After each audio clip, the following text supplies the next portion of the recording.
As you embark on your fitness journey, it's important to measure your progress, but what's the best progress to measure? There's so many things you can look at. Look, we're going to make the case that performance is one of the best metrics to measure.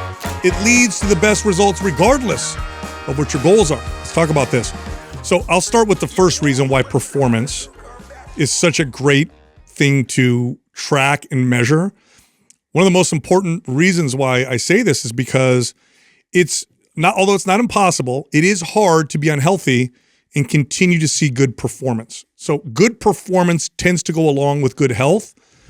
Whereas you could change how you look, you could get leaner, you could do lots of different things with different goals and actually become less healthy. So performance tends to be, it's not always, you can go crazy with this as well, but performance in general tends to improve health if your performance is improving. It's just like psychologically better to focus. It's more simplistic, I guess, in terms of focusing on one specific metric in front of you and like, look, is this working? Is this not working? And the byproduct of that is really where we see a lot of what we actually want. Yeah. And so that's, I think, too, this is why you'll hear a lot of times when people call on the show and we're trying to kind of steer them a little bit more in this direction, if they're a little too body focused, a little too obsessive over the mirror and the scale and a lot of these things that really do spin you psychologically all the time. Yeah. When we talk about the things that made us go from being okay or not very good trainers to being good or great trainers, this was a piece of my journey. Totally. Same. Was getting to this place. And I share that because it took me a long time to get there. I was, known for saying that I don't, all show, no go. Yeah. I don't care how much I can lift or how strong I am. No chick ever asked me that when I took my shirt off. So it's a fair point. And I was so bought into that for my own personal self that it didn't allow me to see how important it was for me to shift that way of thinking for so many clients. Mm-hmm. And so this was kind of one of the last pieces of me getting to be a more fully rounded, better coach and trainer, was realizing this part. I had way more success with clients when I started to tie their success and communicate. When I say tie their success, I mean communicate their success in terms of performance. Because the scale can go up or down, body fat percentage can go up or down, the person can subjectively feel they look better or look worse. But when I constantly communicated performance, like you're stronger, you have more stamina. Oh my God, your mobility is better. Your back pain is gone. You can squat deeper. You can do this exercise you couldn't do before. I would constantly communicate performance because it would get them to connect their success to their performance. And that road of performance it consistently led them in the right direction.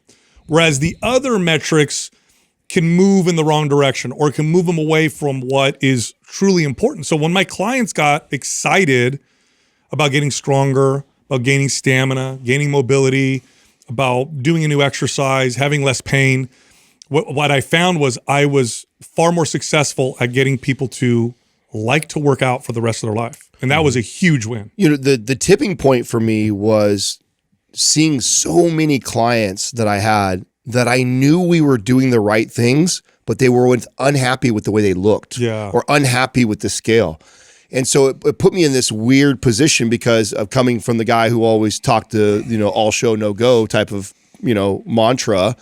And then I got these clients who I know we're doing the right things nutritionally, exercise, and they're not happy with the way they look, or they're not happy with what's going on the scale. Yet I know that we're doing the right things. And so that it forced me to have to focus on something else, because I'm like, you can't, it's hard to tell somebody who that's all they care about, what they're focusing on, and they're doing the right things. And there's a lot of other variables that can make a person who is measuring their success by the way they look in the mirror that could really throw you off. And we've talked about this many times: carbohydrates, sodium, stress, inflammation, poor sleep. I mean, there's a whole host of things that could happen in a 24 to 48 hour window that could cause the reflection of the mirror to not really interpret what's been going on in our diet and our routine.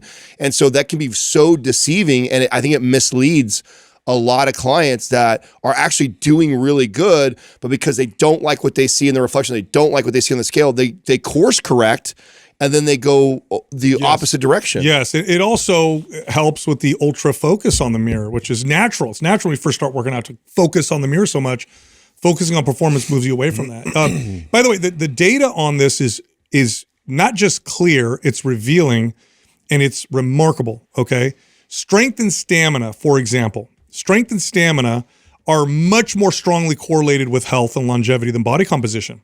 Okay, in other words, somebody who's overweight, who is strong and has good endurance and good fitness is healthier generally than somebody who has good body composition who doesn't have good strength and stamina and athletic performance. Okay, so it's not just, it's a better way to move you in the right direction.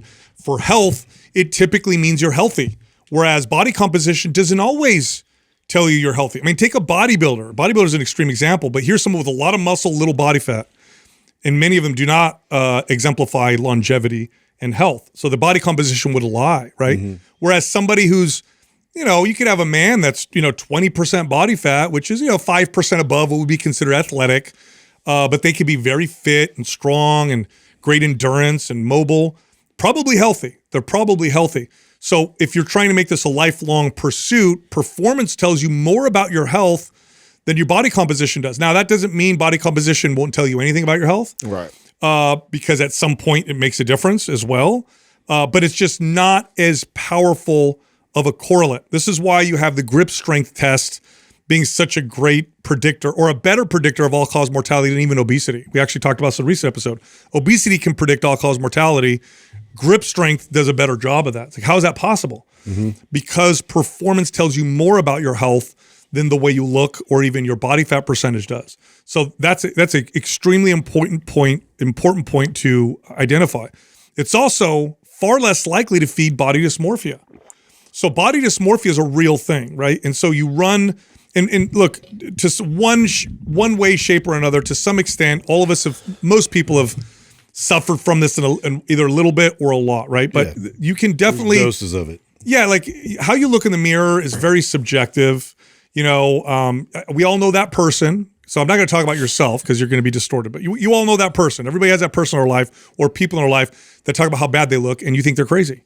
Like, what do you mean you look bad? You look amazing. Maybe it's your spouse. I mean, wouldn't you argue or say that everybody who signs up for the gym or gets started on their journey has some form of this? Probably. Yeah. I mean, can you even think to yourself a handful of people that you've met? I mean, maybe I've come across a couple. Yeah. But then again, I think I can think of a couple that aren't, but maybe that's because they already worked through this. Yeah, they're already doing this 20 years ago. But most everybody who gets started, it comes from a place normally of insecurity and some form or another of body dysmorphia. I'm unhappy with the way I look, therefore I'm going to go change this. Dissatisfaction with their body it's somehow. So subjective. Here's your example. Here's some great evidence. People who are most satisfied with the way their body looks, when you look at the data, are people in their 60s and 70s, way out of their prime. They're not in their 20s. We would say a typical 65-year-old doesn't look good as good as a typical 25-year-old, and yet they're most satisfied with it. So it has less to do with the objective reflection and more to do how you perceive yourself. Mm-hmm. And body dysmorphia is a real thing. It's actually worse for fitness fanatics. This can become a real problem for people who become super consistent with fitness, where there's this goalpost that they can never reach, and it actually results in some unhealthy behaviors. I've suffered from this myself, and many people in the fitness industry have as well. Performance moves you away from this, okay? Because it becomes less about what you look like, and it's more about what you can do. It's what I can do in the gym. It's what I can do on the field or outside or how I move. Essentially, it's about how I feel versus how I look. And so it moves you away from this potential roadblock that is a real roadblock. It's actually more of a roadblock the more consistent you become with your fitness. This is the irony of becoming consistent with fitness. You take anybody who's sedentary and you get them to become very consistent for years and years and years, inevitably, this is the roadblock to hit, is the body dysmorphia one, where they're like, I've been doing this for years. I can't get the extra 5 pounds off, or how do I change this one thing? We get callers like this all the time. We look at them, we're like, you look great. What are you talking about? Yeah. It's like, what do I do? What we typically do is we tell them to move into performance because it tends to not feed this as much as all the other metrics do. This next point I love, right? When I say performance, or when we say performance, you can look at one performance metric like strength, stamina, mobility, flexibility. But when we talk about performance in this context, we're talking about overall performance. Here's the beauty of overall performance. There's natural checks and balances in it. If you go too far one way, you pull from the other direction. So can you be too focused on strength where that results in unhealthy behaviors? Yes. Yep. Can you be too focused on endurance where that starts to take away from health and longevity and quality of life? Yes. Is it more difficult to do this when it's all of it? Yes.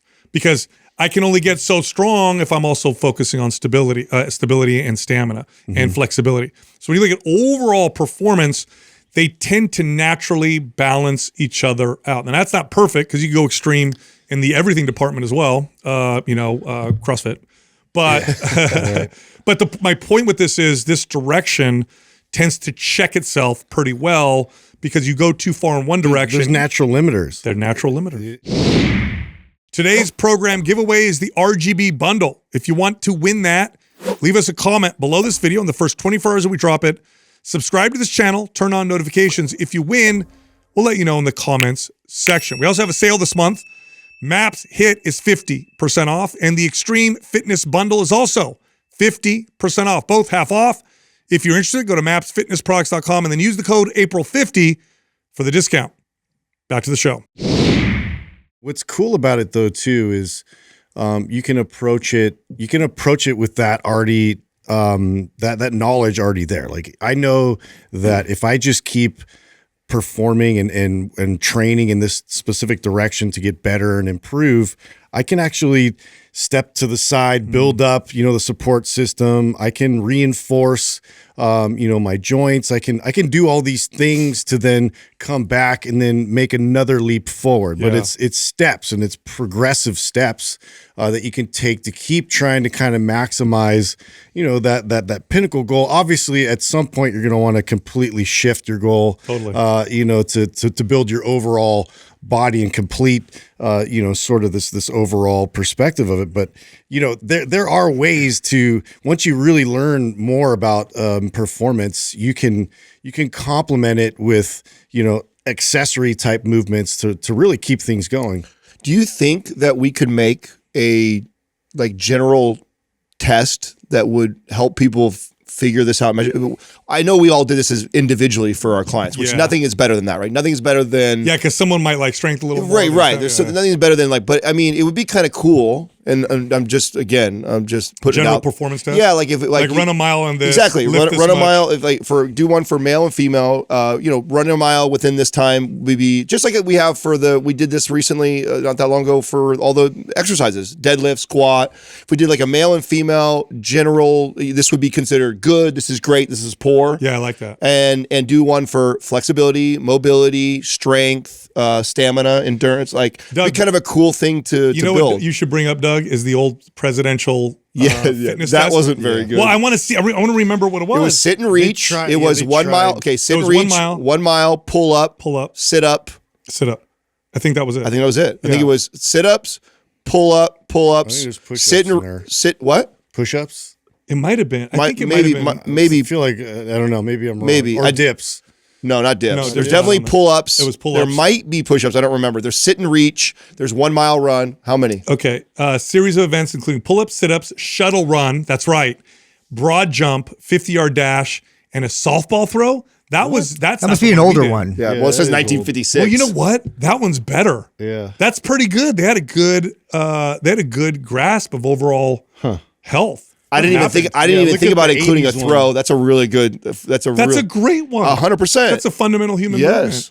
That's awesome. I want to see the one that we did. Look up presidential fitness test 1980s. Reach, the shuttle run was there, I think. Yeah, I think I do remember the shuttle I thought run. it was a mile run. I didn't think it was a shuttle run. There was a mile run. Okay. Well, 1 mile run, sit-ups, pull-ups. Okay. Oh, there was a shuttle run included in that too. And a sit and reach. Yeah. You know which Where's one? the sit and reach at? Show more. Oh, right here. We can't. Oh, right there. It does say sit and reach right there. And there was a softball, but they took it out in the 80s.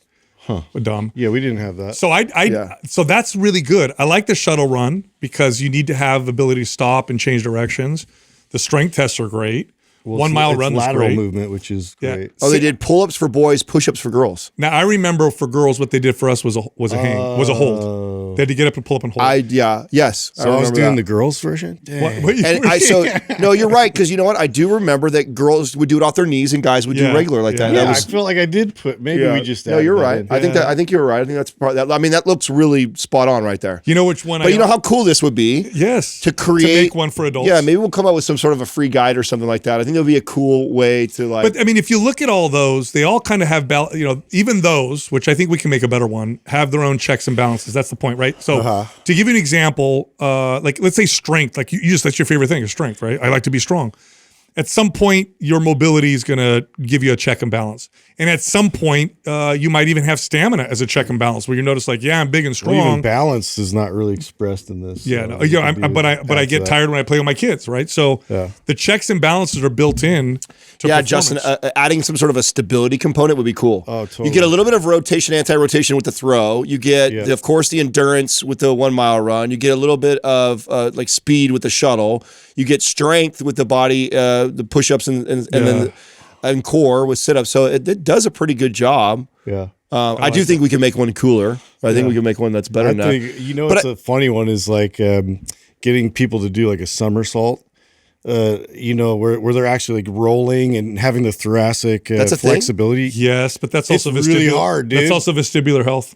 Some people don't have good vestibular health, so they're trying to. It's really hard for people to do. Yeah, that's a good one. I mean, I definitely think that obviously for kids this is probably easier, but I do think like I said the other day on the podcast, to get up off the ground with no hands is definitely got to be. That should be a standard, especially for the older community. Yeah, let's make one. One last point with this to just close it off is that good performance will lead more consistently to the aesthetics that people are looking for than aesthetics will lead to performance. Yeah. Okay, so in other words, if somebody works out and over a 3-year period, they're focused on improving their strength, their stamina, their flexibility, their mobility, their ability to do exercises, at the end of 3 years, they're going to look really good. Yeah. Versus somebody who for 3 years is only focused on how they look, that often results in some negative results. Well, this is a general like visual, but imagine somebody that just did machines in your corporate gym, only machines. Yeah. Now have them go out and like play any kind of a game. Sure. Yeah. Sure. They're going to blow out, every joint they got. Yeah, no, 100%. Anyway, I got a study to bring up for you with a supplement have you guys heard of the supplement betaine? Betaine? Betaine. I have not. Okay, so betaine it's been around for a long time. It's a methyl donor, meaning it helps with the methylation process in the body. It's been widely recommended as an exercise performance enhancing product. And there's been a little bit of controversy. Does it actually work? Does it not work? Well, a study came out. This was a double-blind, placebo-controlled crossover trial, really good. And it looked at the performance and hormonal markers in 43 trained male athletes. So these were athletes, people who worked out, 43 of them. And they took either 2.5 grams or 5 grams a day of betaine or a placebo for 3 weeks. The findings: people who took betaine got an improvement in their performance by 8.7%. Testosterone levels went up a little bit, about 7%. No change in cortisol. No change in body composition or anaerobic power or fatigue. But they did see the improvement in general overall performance. Now, it was a short period. It was athletes. They didn't really standardize their diet. And they think that maybe body composition changes would take longer to show because it was kind of short.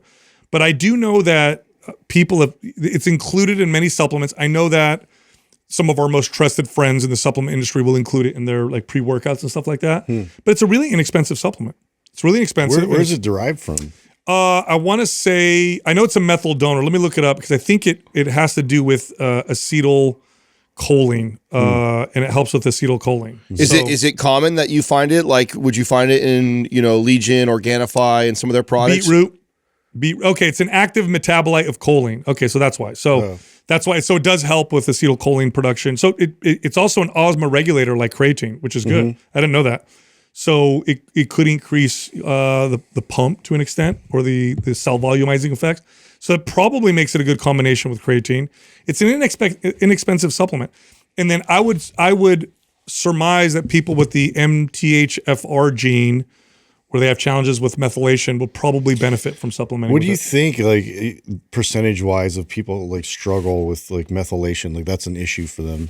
Doug, look up what percentage of the population has the MTHFR gene, because I don't know. Yeah, because I mean, I feel like that is an issue that I don't think. What are some of the downstream effects that you're not getting? Your lower energy. You're not gonna be able to utilize vitamins as effectively. Probably you don't detoxify as well in the body, so things can build up in the body. Wow, 30 to 40% of the American population may have a mutation. Wow. That's a lot. That is a lot.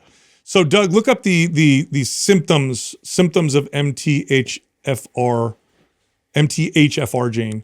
So, by the way, if you get this tested, and sometimes they'll tell you, don't make it public, because some people speculate that insurance companies then will tag you.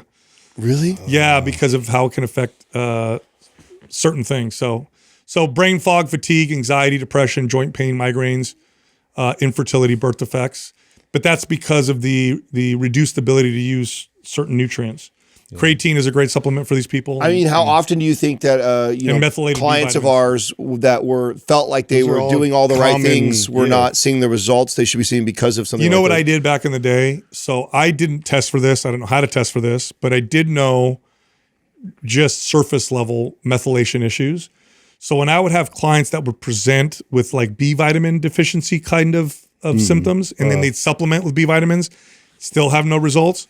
I once had a functional medicine practitioner that I worked with recommend to my client methylated B vitamins. It made a huge difference. So anytime I had a client who presented these symptoms, we tried B vitamins, didn't work, I'd switch to methylated, and I'd say 50% of the time it did the trick. Interesting. Yeah. Yeah. Oh, that's interesting. And then creatine is really great. What led to you going down that rabbit hole? I just read a study on it popped up on betaine, and it's rare that you see a well-made study that's placebo controlled, double blind crossover, where you see a performance improvement that registers. It's not super common. So this one showed that. So speaking of supplements, and I'm wondering if the same thing is happening right now with colostrum, that a new study must have hit or something, because this is how I always know. Like we just recently either had a caller or a guest where this was part of the conversation. I don't recall if you guys remember or not how that came up in our discussion, and we're just talking about like it's been around forever. We've known the benefits of it, yada yada. Well, I always know when I get like a family or friend or something like that who like buys it and then calls me or texts me like, hey, I got this new thing. What do you think? Or I heard on this other, like I had two different people just recently ask me about colostrum, and one of them said that they've heard two podcasters raving about how amazing it is. And it's like, here's another example of like the recycling of supplements. And now I wonder though if, and maybe Doug, I don't know how you would search this, maybe you help Doug, like a new study on colostrum, like maybe something new came out, and so that's what tends to trigger this. I'm pretty familiar with colostrum. So colostrum, it's funny you said recycling supplements. It's one of the oldest supplements that has been marketed. Yeah. So it's the first milk that comes out. Yeah, you get from breast milk. You see like mothers will see this. It's the initial milk that comes out. It looks a little different. It's high in compounds that are good for the immune system. So what does colostrum do for humans? There's studies that show it's good for the immune system and for gut health. But that's where it kind of ends. That's the benefits. Yeah. So now, and is there anything that we normal adults, because obviously infants, if you're breastfeeding, you would get it. But is there examples of where we would get it as normal humans in our regular diet? No, just from cows. And I'm assuming it has to be like raw milk in order to do that. It's from cows who produce. Literally, that's what they do. As soon as the cow produces milk, the first milk, then they'll collect the colostrum. Yeah, and that's what you're getting. It's cows. You're not getting human colostrum when you buy this. Yeah, that's the thing. There was a movement that I don't know if I was watching some weird taboo show, but I saw that. You see that where they would go to like milk banks and they're buying. This bodybuilder was buying. Bodybuilder was buying it. Oh yeah, that was a big thing a few years ago. It was really popular. Yeah, they did a whole little documentary. So here's how they marketed colostrum in the early 90s. So colostrum, and it's just brilliant marketing, by the way. The rate of growth of a calf or a baby in that initial piece, crazy. So like you see a calf initially grow and it's like they explode. Same thing with a baby. Like a baby in the first month, their size, the first. This is how they normally promote things that promote growth hormone boost too. Yes. You know what I'm saying? Yes. Oh, this is what happens when you're a child and you grow this big. Yeah. So like, what is what's one of the reasons why they grow so fast is colostrum or whatever. No, it's not going to make you build crazy muscle. It's not. It is a trend right now. Yes. Yeah. So it's just because they're selling it as, I guess, supplement companies are trying to sell it. This so is TikTok. You're getting TikTok, marketing. Yeah. God damn. But listen, though, it has real gut health benefits, and it does seem to have some immune boosting benefits if you can tolerate dairy. Well, here's the problem: a lot of people with gut health issues can't tolerate dairy. Yeah. So that's I told my friend and family, it was just like, it's good, but they were like, oh man, I hope I'm like, well, don't hold your breath. Don't hold your breath. You're going to see like massive difference by taking it. It's been around for a long time. Where I go buy raw milk, and unfortunately you can't do this throughout the much of the country, but we can buy raw milk here. There's a couple places that's where my kids drink it. You can also buy colostrum from the same company. Oh, and it's like a yellowish tinge. Yeah, it's yellow. Now I feel like that would be the best way to get it. Is like then to take a pill or a supplement. Yeah, instead of a dried capsule form. Yeah, get like the real thing. Yeah, 100%, dude. And it tastes from the udder. It tastes really good too. Have you tried it? You're a milk guy. I have, yeah, I've tried. Tastes good. It's Yeah, like creamy milk. kinda It's like more buttery, fat in it, right? Look at the macros of colostrum versus it's not whole bad. milk. There's more fat in it, if I'm not mistaken, than so it's really, really creamy and thick. Yeah. Speaking of studies and stuff, I was also reading about terpenes. So terpenes are what give certain plants and compounds phytonutrients. They're like somewhat. They're the oils that you find in like lemons. Its smell, its flavor. Yeah, basil, like all these different terpenes. They're also found. Let me see. It has it's got higher concentration of protein in colostrum. And it's lower in fat. Wrong. So this is what I thought, Sal. I was totally because wrong. it's higher in protein. I always assumed that if you had a protein-rich diet where That's you weird. get the adequate amount of protein, this is going to be less beneficial. Somebody who is low on their protein, they take colostrum, tend to feel these added benefits to it. Well, they say the immunoglobulins, gobble, are in there that are really good. Anyway, so back to terpenes. So I was reading about terpenes because they have real health benefits, especially in combination with other compounds found in plants, and in particular, the hemp plant. When you have cannabinoids, you combine them with terpenes, then you get this like really awesome effect. So I found a chart. I saved it on what studies are showing on the terpenes themselves, and kind of what they do for the body. So this is what the data shows on some of these terpenes, and it's a really cool chart. So I'll explain what they are. So you have beta carotene, which has effects that are uplifting, relaxing. It's peppery, so it's got a peppery and a wood smell to it. Then there's myrcene, relaxing and sedating. That's the musky kind of smell. Then there's alpha pinene, which definitely sounds piney. Pine. That's anti-anxiety. Humulene, which is earthy. That's pain relieving. Limonene, obviously citrus, anti-anxiety. And then linalool, which has got the minty or floral scent, is a sleep aid anti-anxiety. So when you're looking for hemp or even cannabis, you probably, when you're looking for something that's relaxing, uplifting, whatever, it's the terpenes that are probably making the biggest difference. Yeah. Well, this was what we've talked about this before, right? I remember when we first started working with Ned, and those that have been listening to the podcast for a long time know Sal's and I's history of kind of how we met. I was in the cannabis industry. He was researching stuff for his mother-in-law, and we kind of hit it off talking about marijuana first. And this was one of the things that led us to know that like Ned was really on the cutting edge stuff, was because early on there was a lot of, like, most people thought that all those effects from all the different terpenes that you're talking about were related to the CBD or THC content. So it was always like the way they marketed cannabis early on was like, oh, you want sleep, so you want high indica, and you want low sativa. Oh, you want the uplifting mood, you want high sativa. So it was always combined to the percentage of indica and sativa is how they used to communicate it. I remember when the science was coming out about the terpenes, that's what determined it. That was what was really determining it. And there was very few people that were communicating that. Ned gets it. And then I remember that call with Ned, and they knew that when we first met them. So their brain blend will have certain cannabinoids, but also terpene concentrations. Terpenes to match it, yeah. Yep, same thing with their sleep blends and then their general one. So when you take the brain blend, it's more uplifting. You know this when you try it. It's different. Then the sleep blend will put you to sleep.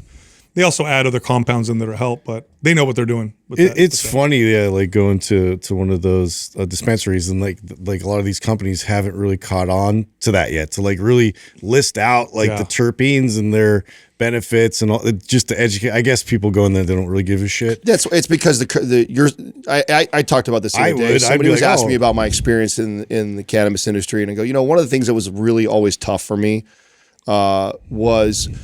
This is so fulfilling, right? When you help people get healthier and fit, it's like across the board, 100% of the people you're serving, it's amazing. You feel good. You feel so good about it. Yeah. And there's a percentage of those people that I got to introduce cannabis to. The grandmother with arthritis who was nervous and they thought it was taboo and all this stuff. And then they did it and they went, oh my God, this was life-changing. I don't have to take all these medicine pills. for them. Yeah. But that was like 5%. Yeah. Maybe 5%. Slim. The other 95, we're looking to get high. Yeah. And so why you see that is that they're catering to the 95% of their customer. That makes sense. And the 5% is just like how baked am I going to get?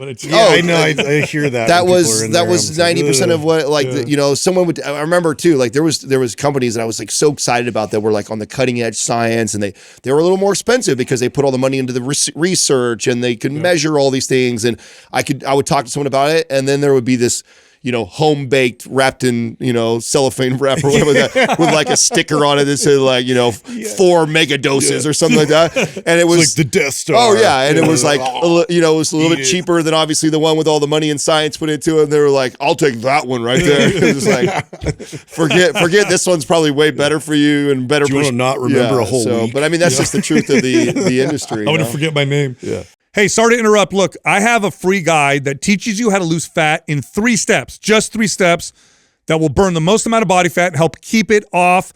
This guide is totally free. We're giving it to everybody right now. If you want it, click on the link at the top of the description below. All right, back to the show. There's something going viral right now that I thought would be a good discussion with you guys that I want to bring up. So you guys know Ronaldo, the famous soccer player, right? Yeah. Okay. So there was a guy. There's this clip of him and his girlfriend being interviewed, and it's going viral. And so the girlfriend is asked, how come he hasn't married you yet? What's going on? So how long they've been together? Do you know? Good question. I don't know. I think they've been together for a while. It's a good question. So they're asking her this, and she's like, well, I asked him to marry me, this and that. And then they go to him, and he's like, I told her. I'll just know when it's right. I'll feel the click, and then I'll just, whatever. And so it went viral because you have people on either side, like there's women who are like, you got to make him put up or shut up. Yeah, either marry you or not. And other people are like, oh, relax. She's with Ronaldo. Yeah, what's the old 8 years. Oh, 8 years. What's the old? He's under fire for saying he needs a click to marry his Georgina, his girlfriend of 8 years. Oh boy. Okay, so here's I want to tell you what my opinion is because I think it's controversial, and I want to hear what you guys think. So okay. I strongly believe this that women in society with men, with their husbands in particular, one of the things that makes men grow up is a good woman. I just believe that's a fact. I think we don't have a biological. There's no debate there. That's obvious. We don't have a biological clock like women do. We're not. Oh shit! I gotta have a baby right away. You'd be Peter Pan's forever. You leave a guy alone, and he's just gonna do his own thing and play video games and make some money and have fun and just not become responsible. Doesn't have to worry about whatever. And a good woman tends to pull out responsibility in him. It tends to make him want to step up, I want to get married. I want to have kids. Now I need to settle down. I need to be responsible type of deal. And so I think that, because a lot of people are hammering him, and I think he's going to do this as long as he can. Mm-hmm. I think he's Ronaldo. He's famous. He's handsome. Mm-hmm. And I think until a woman who he really likes says, no, I'm not playing that game. Yeah. Like, marry me or not, but I have to leave. I'm going to leave you. Well, I don't think the click's going to happen until she makes it. This is a little bit of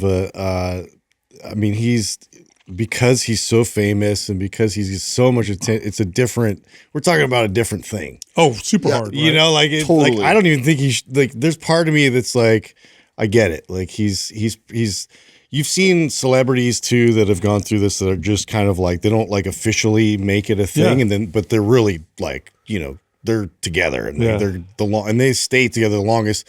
I don't know. There's this weird thing where they allow people inside to influence and pressure them to like into these ideas and these, be involved in their relationship. And you're like, dude, it's not about anybody else's opinions. At the end of the day, but again, like, because he's such a public figure and there's all this like pressure, I think it's different than like than the average guy. The average guy, like, yeah, dude, lock it in.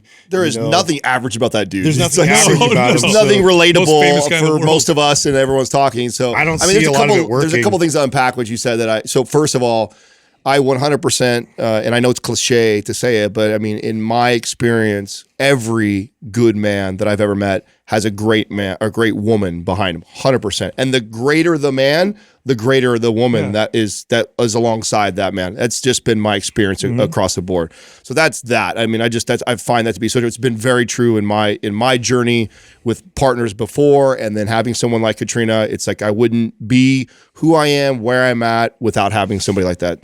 Hands down.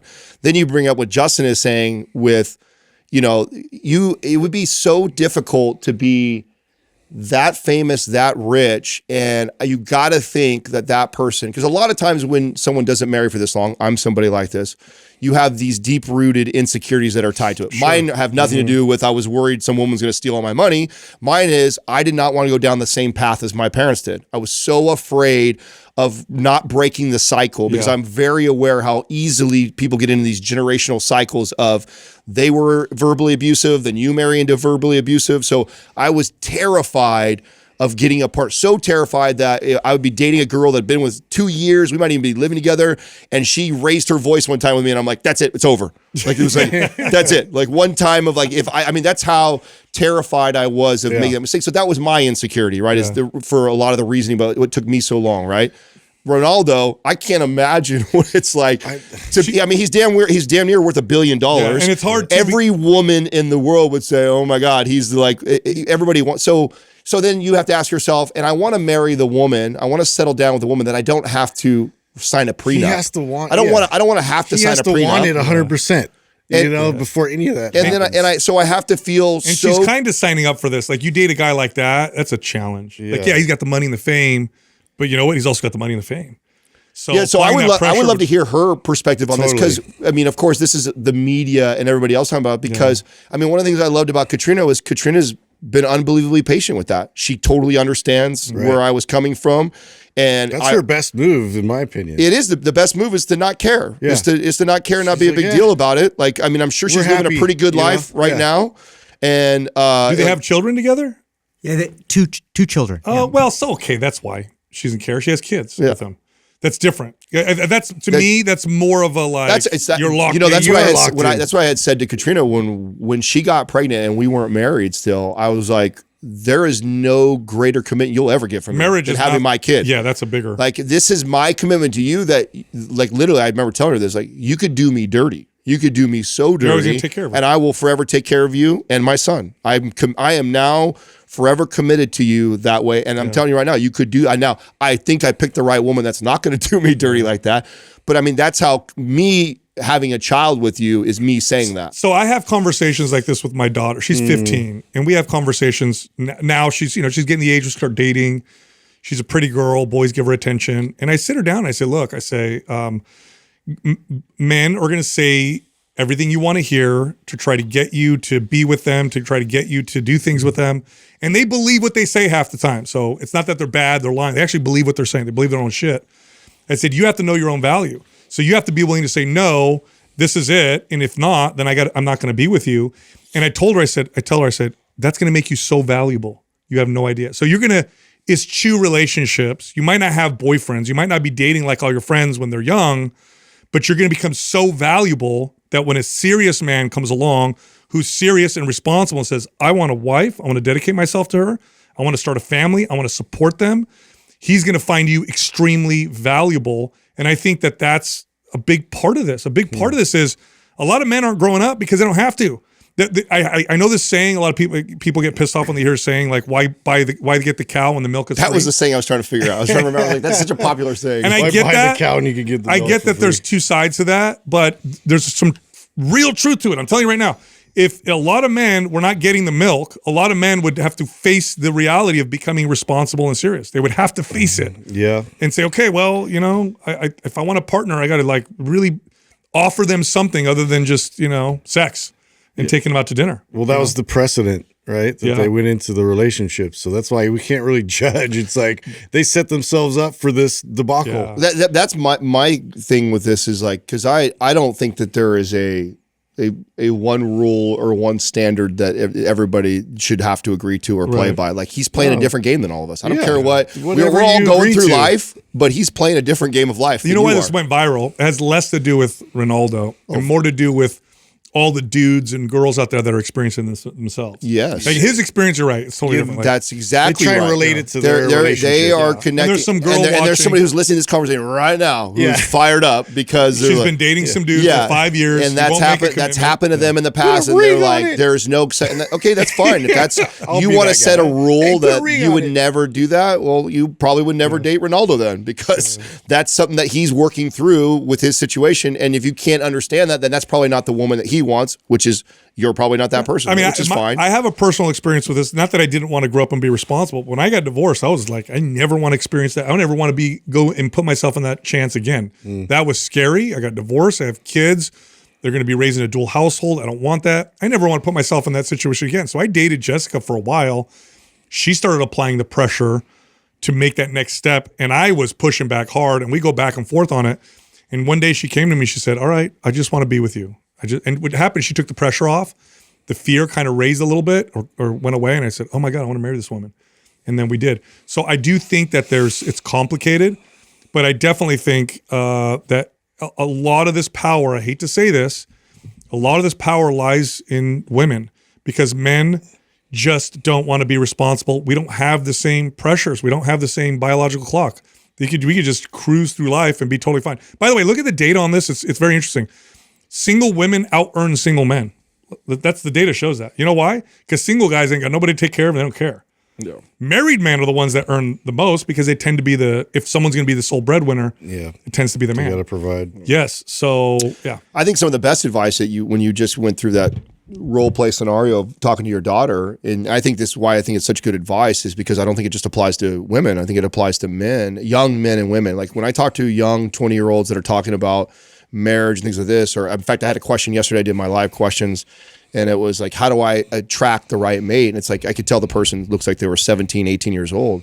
It's like, man, if you want to attract a really good partner and you're young, like stop focusing on that person or that person, focus on yourself. Yeah, become the right person. Exactly. And the more you invest in yourself, the higher your stock rises and the better people you're going to attract. So if you are unhappy currently with the type of men or women that you are attracting to yourself, it's a reflection of what you're doing inside yourself. Totally. Put the effort and work into elevating that, and you'll attract a whole new level of people. And keep doing that until you are happy with the men or women that you're attracting, and especially for young people.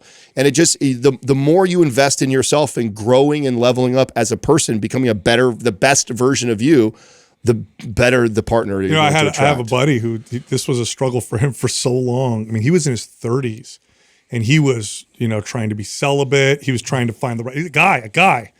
And he would talk with his pastor. And at some point, his pastors told him, he goes, hey, maybe God's just asking you to just to always be celibate for the rest of your life. He's like, I don't want to hear that, man. I want to. Well, anyway, he found the right woman. They got married. They have a beautiful daughter together. Great. And you talk to him about it. He's like, man, I almost broke, but I'm so glad that you waited. I tried to wait and stay and really become the right person, because my wife and they're so amazing together. She's a wonderful woman. I mean, so it really worked out. The people that I feel like I remember that journey and process, like the people that are so I think are attractive are the people that are like that don't look thirsty. They're not trying to get all this attention. They're so focused on what they're doing and what they got going on. It's just like people are drawn to that. That attracts the better person. It does. And the more you do it and the better you elevate, the better the partner is going to be. And so I think that's the best part of that advice is like literally that is really focus, on you becoming That's right. the best Speaking version of you. attracting, I don't know, wrong crowd, maybe right crowd, I don't know. Are you guys seeing this, what's going viral right now on women's sports?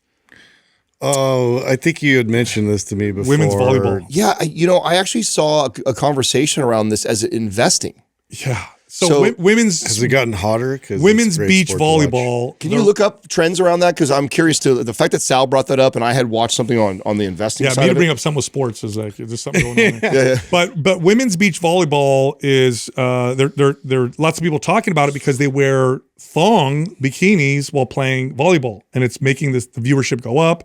And so people are like going back and forth over it. Like weird. I wonder. I know. I watch it. And, women. But why is that a conversation now? It's been that way forever. Yeah. Thong? I didn't know they wore thong bikinis. Dude, they're even. I thought they always did. Have you watched the I didn't know that. Olympics? No. The Olympics, somehow, You're not talking about indoor volleyball though. Beach the shorts volleyball. have Yeah, beach volleyball always sucked has. in somehow. It's kind of annoying to me because I know, of course, it gets more viewers, but God, women have a point when they talk about this. It's like I was telling Justin this. Yeah. Could you imagine what would happen to the viewership if men's volleyball did that? I know, dude. Nobody would want to watch Nobody it. wants that. That sucks. Can man. you look that up? What a terrible historically. reflection. It is. It's a reflection. Okay, well, why is women's Google? Why is women's volleyball exploding right now? Is it Women's beach volleyball. Yeah. Is it just the thing I saw investing was just volleyball in general. I mean, it's it's Instagram. buying It's a volleyball team. It's everywhere. It's beaches. It's even like rivers. Like I went with my kids to go down to the river, and we're just there, and then a group of girls come out just all in thongs. I'm just like, It's become the regular dude. it's just It's crazy. Yeah, that's the thing. So it's just literally, it's just society. This is just now we're seeing this in a sport now. It's it's hypersexualized, man. It's really sad. What does it say? Due to getting its them inclusion cheeks, in NCAA merging sports for women program. Oh, okay. Maybe that's why. Yeah, that's what But I didn't know they wore thong, because that's what's going viral, and people are like, the commenting is on that. I think that's always been because it's beach. Beach volleyball has always been in a they've thong. always been. And then indoor they wear these bikini. They wear the little shorts, booty shorts. But that's kind of always been the outfits. As far as I know. Those aren't really not as many thongs. thongs. Although they are getting smaller. So, bro, you might be watching something that's not even the one sanctioned. It's like a bunch of girls that are just playing. No, it was sanctioned. Some random No, so what volleyball happened was it was legit. sorority some girls. Showtime, Some sorority girls that are playing volleyball inside their No, college. it was legit. It was legit. like some infomercial. It was legit competition beach volleyball, and then but the debate was people were mad about it, like, oh, I know why this is popular. That's not fair. And then people were like, well, that's just the way the world is, and maybe basketball players should dress like. It was like this back and forth type of deal, and it kind of made me sad because it's like, yeah, that's definitely an element. Yeah, I think you just got sucked into some random post that somebody did, because this is what beach volleyball has always looked like, and indoors got the shorts, and I mean that's been that way forever though. Yeah, I mean that's why they get. Oh, look, they even have an option to do one piece if they wanted to, and shorts, yeah. So in 1996 to 2012, it became the standard uniform. What happened in 2012? Go down, Doug. Did they just keep getting smaller? Yeah. No, now they allow for shorts and sleeve tops. With two-piece remain an option, women can now choose one-piece suits, short sleeve top, full-length leggings for religious or cultural reasons or in cold weather. Yeah, I don't know. I find it. I mean, this is human nature, dude. Come on. I know. I mean, that makes it bad. it's human nature's guys are louder about it, more vocal. But listen, I've plenty of chicks I know like watching dudes in football spandex, and I've heard girls comment on he's my favorite player because the way his ass looks in the spandex. Yes. So this is not but would they have a lingerie baseball and football, same thing. It's always about how but it wouldn't be as bad though. It wouldn't go as far. Like you wouldn't see like booty shorts. But maybe you would if there was as much women into watching football as there was. Exactly. If there was a monetary reason. That's right. If there was, we'd be like, Well, Justin made a good point. He goes, if dudes could make money wearing thongs playing volleyball, we would. They would. We would. I know. 100%. I guarantee if someone would pay or people, it would blow the sport up, then they would. Yeah. So I don't know. You can't fault the girls that do it. You can't really fault the guys that are attracted to it. It's kind of human nature. Slow-mo volleyball hits just.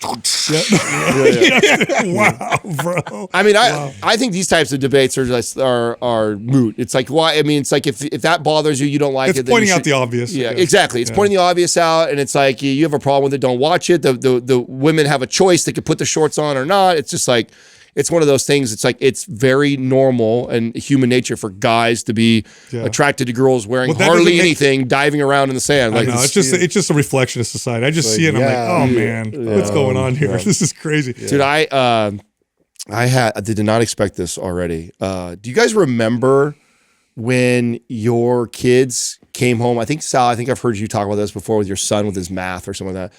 Like the first time, like you couldn't help them, or they're you're like, okay, my kid is now getting smarter than me. Or like that. Do you guys recall those moments? Yeah. Oh, by the time they were in 6th or 7th grade, I was like, I can't really help you that much anymore. Do you remember yours? Yeah, it was about 7th grade. He was just like 7th grade math, and it's math because math for me was always challenging to begin with. So I'm so embarrassed that mine's at pre-K that. What was it? You got him in a crazy school, bro. I just like, you don't know the colors. So like, what's going on? No, I picked my. Yeah, that's like how embarrassing that. I mean, I expected this to happen at one point where I wouldn't know what something was, but I didn't expect it in pre-K. We're not even in kindergarten, bro. What happened? You don't know. So I pick him up. I pick him up yesterday from school, and anytime I pick him up, I'm always, hey, how was your day? What'd you learn today? What are you doing with this? And he goes, I learned about oviparous animals. I said, what? He goes, yeah, Daddy, I learned about oviparous animals. And I have no idea what that is. And I was like, I thought he was pronouncing something wrong. And I was like, what animal? Octopus? Octopuses you learned about today? No, Daddy, oviparous. And then I asked him, and do you guys know what an oviparous animal is? I do not. An animal that comes from an egg. I was just going to guess that, dang it. I don't know, but I was going to guess because of Ovi. I was going to guess. Yeah. So I didn't know that. And he apparently, so I asked him, I said, well, then finally I realized that he wasn't pronouncing it wrong. I said, well, what is that? And he goes, well, it could be a bird, an alligator. And I'm like, what the hell do they have in common? Like, so my brain was like spinning. And then I saw the worksheet that he did. I'm like, birds and lizards. I didn't know that. Yeah. I did not know that. You should, the hell are you doing teaching my kid pre-K that stuff already? Oh, yeah, oviparous. That's right. Yeah. You don't want to blow up. Oh, my God. I mean, I knew this was going to come one day. I thought for sure it'd be more like for me, junior high or high school. Yeah, once they got, because my son was really, really, really good at math. So when she started getting like algebra, like into more advanced algebra, then I was like, sorry, I can't help you more. But too, it was also for me, it's like world history and politics. And like, Ethan just loves it. And so he just would recite all these facts and things from, like areas of the world I don't even pay attention to.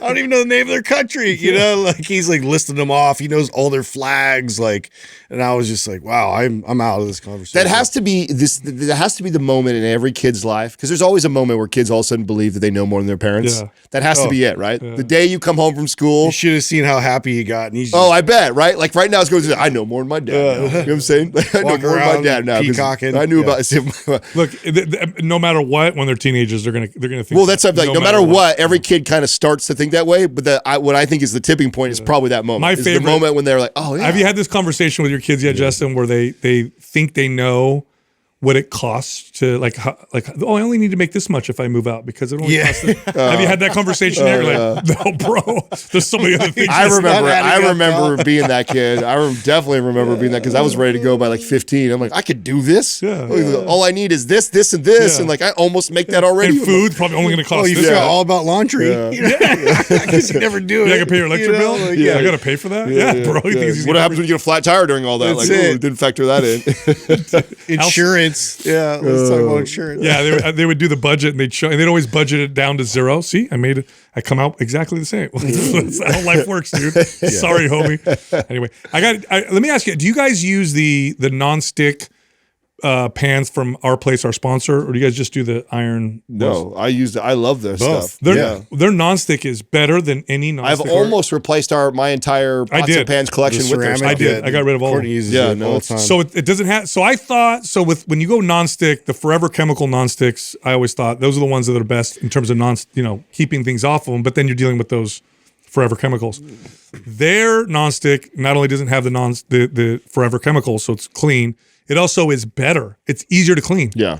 Super easy to clean. Yeah. That's the only one we use. That's why I changed all of them. They're a little heavy duty, so they're a little bit heavier than the regular. It's going to last forever. Chain it, scrub it like that. It's going to last forever. But they're easy to clean, and that's why it was an easy transition for me. It was like, okay, these are easier to clean. They're better produced. They'll last for a long time, and they're healthier. Well, you know what I realized back in the day? Easy transition. Back in the day when my grandmother and my mom had pots and pans and stuff like that, they would hand them down because they'd last so long. Then we got into this like transition of these like pots and pans with forever chemicals and whatever, where you had to throw them away. You didn't keep them forever. No. My mom has some pots and pans she used when I was a kid because they're stainless steel, they're iron, they'll last forever. It was the newer stuff that you just I never really thought about that. Yeah, How like the I can non-stick think in chemical my thing. 10, 20 years of like moving from homes as an adult, how many times I've probably just thrown away pots and pans where it's 'Cause they go bad. A good pot should last. The Our Place like a ones lifetime. are going to last us forever, for sure. They just last. So they're more, but they cost more, but they last forever. Yeah, that's awesome. A good probiotic will support gut health, will help with things like bloating, constipation, helps with your skin, improves your mental health. By the way, this is all backed by studies. So what's the best probiotic? It's Seed, hands down, the world's best probiotic. Go check them out. Go to seed.com/mindpump. Use the code 25mindpump. Get 25% off. All right, back to the show. This segment of the podcast is brought to you by Mind Pump Fitness Coaching.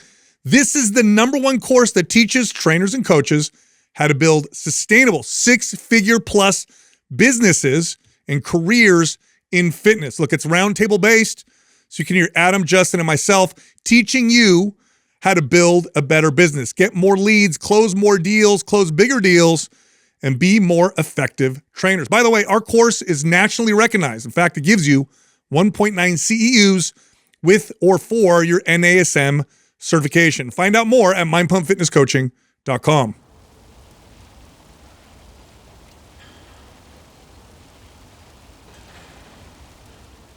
Our first caller is Paul from the UK. Hey, Paul. What's going on, Paul? How's it going? What's happening? Hey guys, very good. Thanks. Look at this. It's like podcast royalty. I'm sitting with here. This is kind of. How can we help you, man? Should I just jump straight in with a question? Yeah. My question is one that's kind of born out of, I guess, frustration. Right. I spent many years as a long distance triathlete, and then I made the switch over to strength training.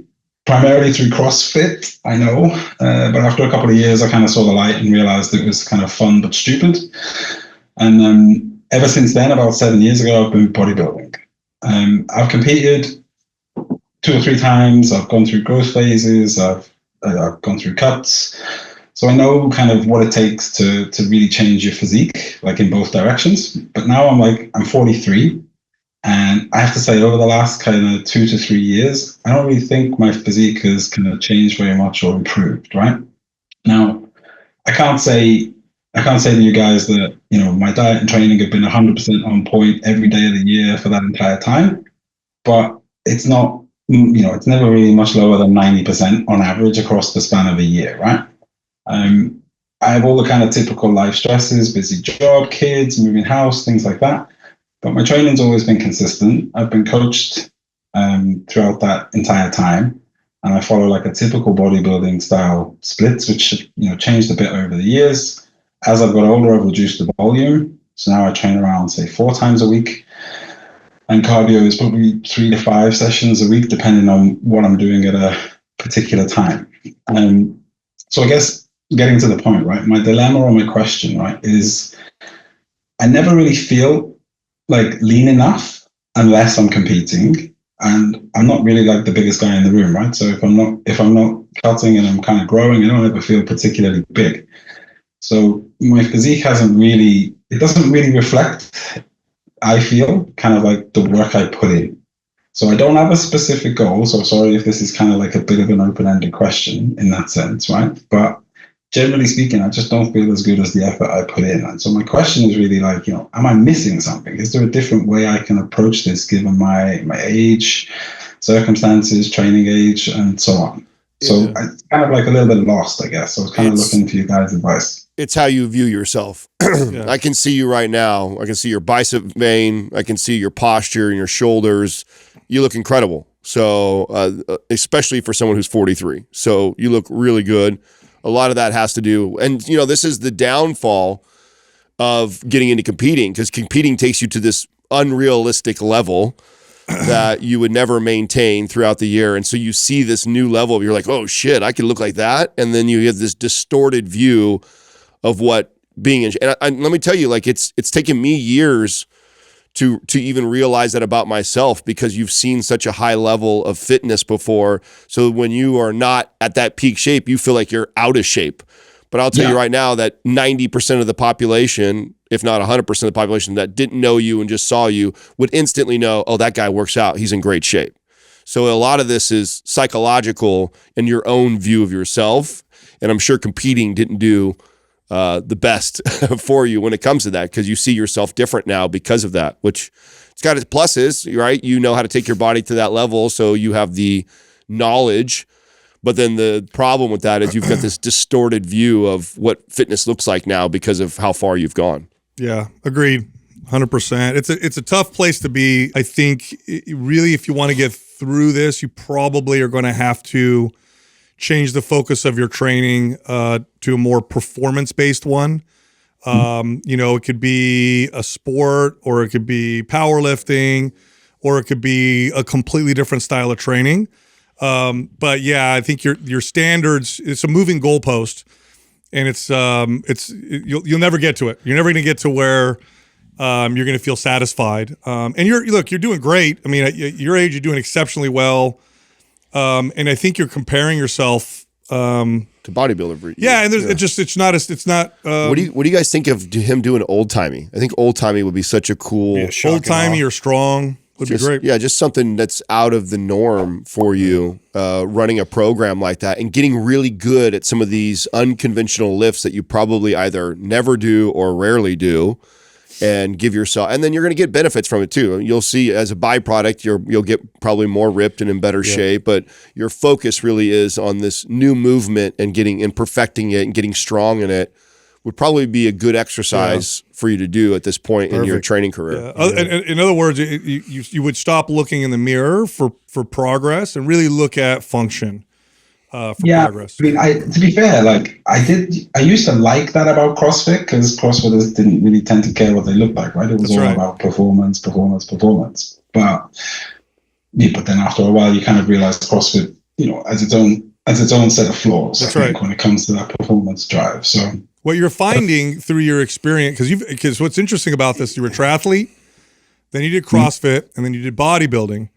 And what you're finding is that each one of those is not the answer that you might be looking for. So it's really inside of yourself.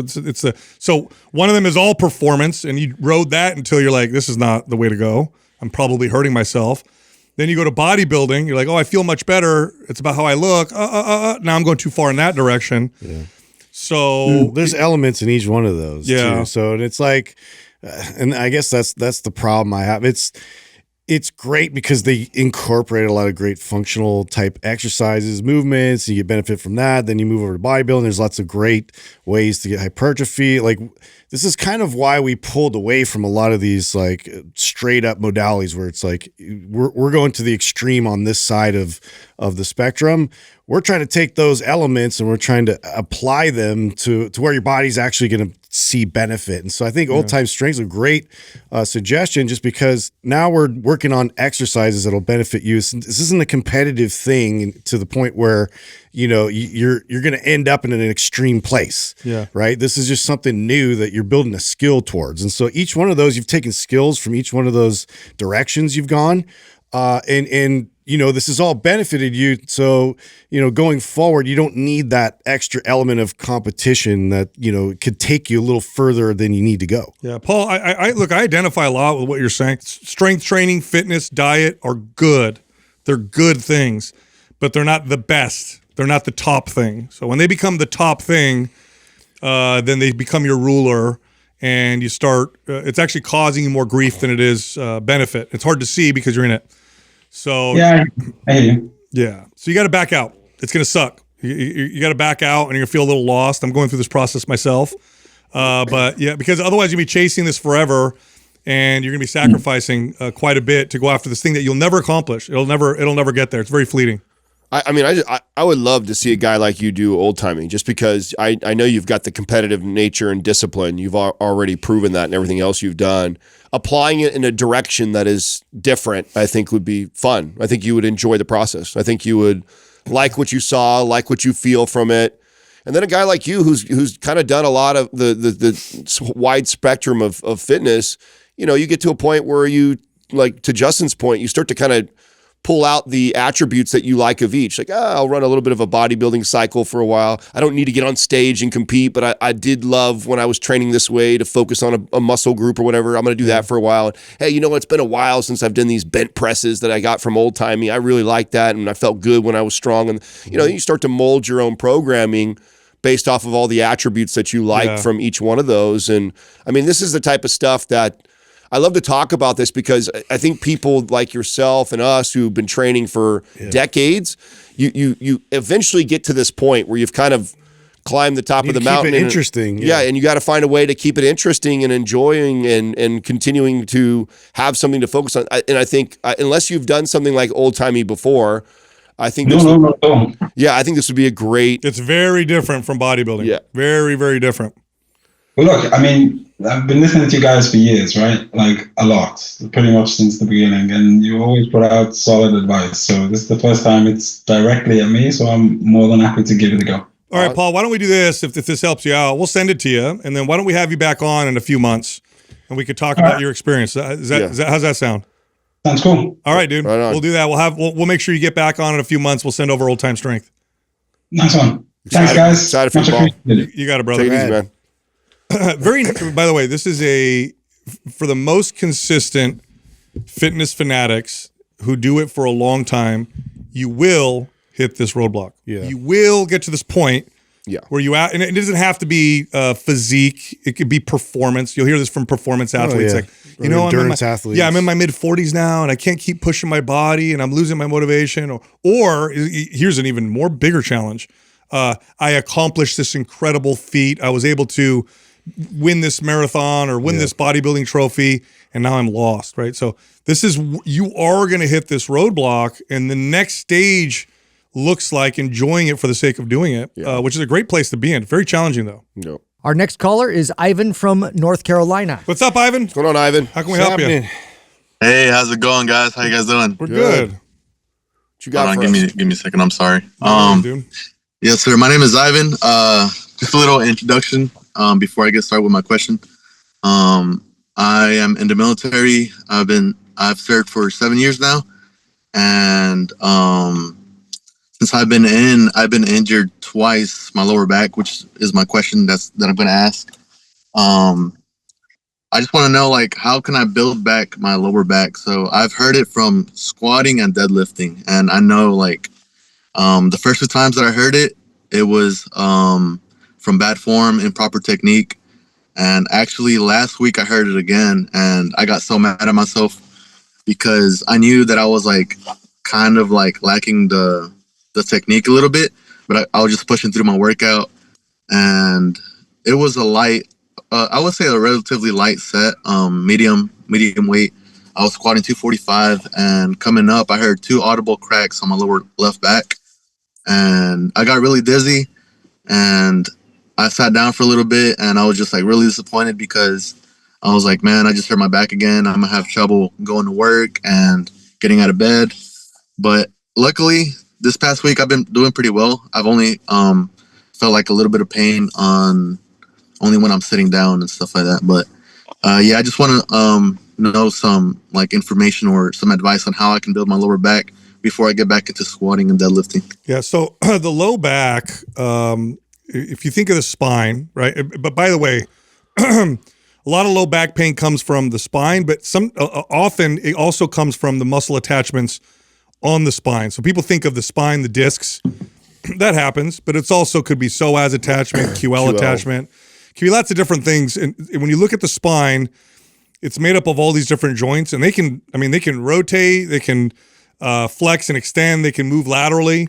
So it's not just strengthening it in one plane of movement like a squat or deadlift. Now, squat or deadlifts are great for strengthening the back, but if you have no lateral stability, rotational strength stability, core stability, that's going to get exposed. You could have hip mobility, strength stability issues.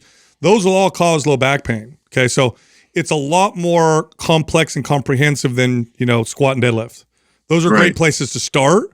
but they're not the only places. Well, not only that, but they can also end up biting you in the ass when you get really strong doing that and you don't address the other things. That's right. So if you're not doing things for rotational or anti-rotation to support that low back and you get really strong in squatting and deadlifting, it's almost guaranteed you're probably going to eventually, especially if you also admit that you know that the form isn't perfect and you could get better. I mean, you're asking for it by not doing that. And so if we're talking about programs, I'd say like a MAPS Performance, Symmetry, what else? Prime Pro first. Old time. Yeah, old timey. Those are things like that. Like when was the last time you did a windmill? Have you ever trained windmills before or bent presses? No, I haven't actually. No, I don't even know what those are. So. Okay, yeah. Yeah, so I like, deadlift, squat's fine. You want to strengthen your core. So you want to strengthen the abs, the obliques. You want to strengthen your ability to rotate. You want to be able to stabilize side to side. So windmill's really good for that. So is a bent press. So you can, look all those exercises up and put them in your routine. And then unilateral training will help with any left to right imbalances because those can also. Well, that's where we should go first, I think. Yeah, really pursue some unilateral training and isometrics, and add your mobility drills in there for your hips and for your back, and bridging, and start slowly just bringing that strength and support and stability back, around your lower back through the hips. That's going to be your target right now. If I could prescribe to you the program, it would go Symmetry, old timey, and then like a MAPS Powerlift, so you could see what you've done. Like that order right there: Symmetry, old timey, and then go apply it in something like MAPS Powerlift. You'll really see what you've done by training, like the guys are talking about, unilateral stuff, anti-rotational. You know what's also too, by the way, like MAPS 15 is exceptionally balanced. I remember when we wrote it and then we looked at it again. Mm-hmm. It has a lot of those different components. What does the rest of your schedule look like? Because are you like not getting good sleep? Is your diet okay? Are you do you feel overtrained? Like what does your schedule look like? No, so I feel like I get pretty good sleep, like in between 6-8 hours. I would say normally 7 hours. Diet is pretty good. I get enough protein, I think. I mean, obviously not enough for it's not a gram per pound of weight, but I get enough protein, I think. And I don't really eat a lot of junk food, but I know I could do a little bit better on that. But it says you're a personal trainer. What was that? It says you're a personal trainer? Yes, sir. I'm brand new to it. Okay. Is that all you do for work? What's your work schedule look like? So I do construction in the military, and I am a reservist, so I work on the weekends only. But during the week, I do construction. But I only have one client right now for personal training, and we go in the mornings before work, and that's pretty much it. And you're very physical in your construction, right? You're not supervising; you're actually moving. Yeah, yes, sir. We're like lay pipe, or I operate heavy machinery as well.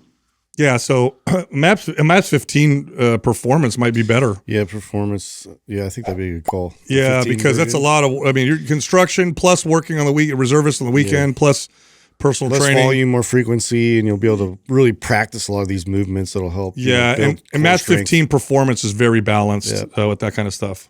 I like that. Okay, yeah. We're gonna send that 15. To you. Yeah, we'll send that to you, bro. Yeah, that's a good call. Okay, yes, sir. I appreciate it. You got it, man. Thanks for calling in. All right. Yes, sir. Thank you. Nice to meet you guys. Yeah, you too. Ex-military is always, yes, sir. Yeah, I love it. I had to ask because for people listening right now, you're like, why would you ask that question? You should always ask that question. Yeah. Because Symmetry is a phenomenal program. It's one of our favorite programs, but if it's too much for someone with a schedule like that, it's not going to work. And we're on video, and I've trained enough people. I'm sure you guys can tell a little bit. It looks like it might be a little fried. So that's why I said let's do something a little bit more appropriate. And and MAPS 15 and 15 performance are so well balanced. I remember when we created 15, man, we made it so balanced with the exercises that it really does touch a lot of the things that we talked about. Yeah, but to Adam's earlier point about getting strong, like you can get really strong doing these compound lifts, and it's just like it's so elusive because you feel strong, you feel great, but you're not expressing any rotation, you're not expressing any lateral movement. Inevitably, you can't support the strength. Yeah, one side's going to sort of shift, and boom, it's going to bite you. This is why everybody who's listening every year should run a block of performance or symmetry. Yep. One of those two programs to address all those areas that just your typical programming doesn't address very well, so that you're constantly just revisiting that and bulletproofing all your support systems. And that's just it. Is like, this is so common when you get somebody who's getting strong in that sagittal plane, but then they're not addressing anything laterally, stability wise, rotational wise. And it's just like, it's just a matter of time when they're pushing the weight a little bit. And then when you admit too, you don't think you have the best of form, it's like, that's, well, for sure that's coming, dude. If you know your form isn't perfect, and then in addition to that and not addressing that, it's just bound to happen. Our next caller is Autumn from Virginia. Hi, Autumn. How you doing, Autumn? How are you? Hi. Oh my God, I can't believe I'm here. This is crazy. Everyone says that. Okay, so I wrote in back in August. It was a bit long, so I recently wrote in about a month ago to try to make my question shorter. But yeah, I'm kind of essentially 25 going on 80, and I cannot figure out why. And you guys are all in so much better shape than me, and I'm only 25, so I feel very stuck and frustrated, and just really wanted your insight on this issue I've been having. So I've been having a few issues actually, since we only have a few minutes. I'm just going to dive into one of those issues. So this one particularly involving chronic hip pain for over a year, and it's also evolved over time since it started. So I believe I injured myself doing squats on the Smith machine with too much weight last year.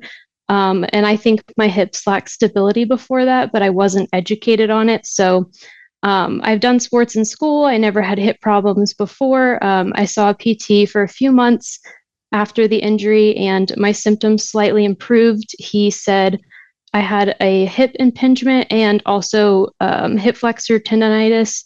But after I got a bit better, I tried MAPS anabolic about half a year after my injury, but I had some issues with the hips again, had some new issues crop up as well. So I thought I made progress, but since they started hurting again, I took a break after the program. I did do MAPS performance and got rid of all of the lower body exercises on there as well, and replaced that with PT exercises instead, but was still having pain. So I also have Prime Pro. I've tried doing that as well. The mobility days were working pretty well for me, but at this point, since the email, I've actually stopped going to the gym for about 6 weeks. So I kind of am probably one of those people that might have experience with overtraining, just because exercising fills me mentally and spiritually. So I thought I just had to take a break though, because the pain wasn't going away. My hips are not getting better despite seeing some upper body strength gains. So since nothing is helping and I'm discouraged, wondering if there's any direction you can recommend for me, and if you had any other questions. Yeah. Did the time off alleviate the hip pain? Did the time off take care of some of that, or all of that? I would say it kind of varies in degrees, like yes and no. I think I'm always experiencing sensitivity. There's other areas of my body where this has been happening too, but the hips are the worst. So I just think taking time off the gym helped with the pain, but it kind of plateaued after that and has not fully gone away. It's kind of just stayed at that same sensitivity level, and the pain will get triggered by sitting for too long or doing other activities for too long. So tell me about the other areas that because it could be connected. What other areas are you noticing issues? Some of them are new and some of them have always existed, like plantar fasciitis in both feet, pain in both hips, sensitivity and previous pain in both wrists, both elbows. It feels like tendonitis or like desk jockey sort of thing. Also some weird symptoms with migraines, and those have really weird symptoms too. There's just a lot of different things going on that I don't have enough time to address with you guys. Okay. Yeah. Well, a couple things I'll recommend. And one more question. What were the exercises that the PT recommended?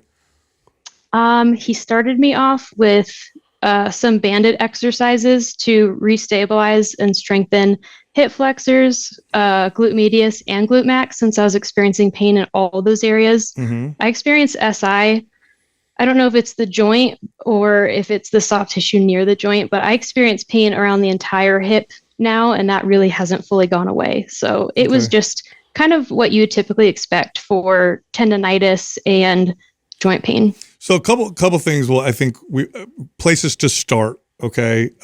First thing I would do, and I'm assuming you do a lot of core work in your core strengthening work, glute work, whenever you work out your lower body and your body in general.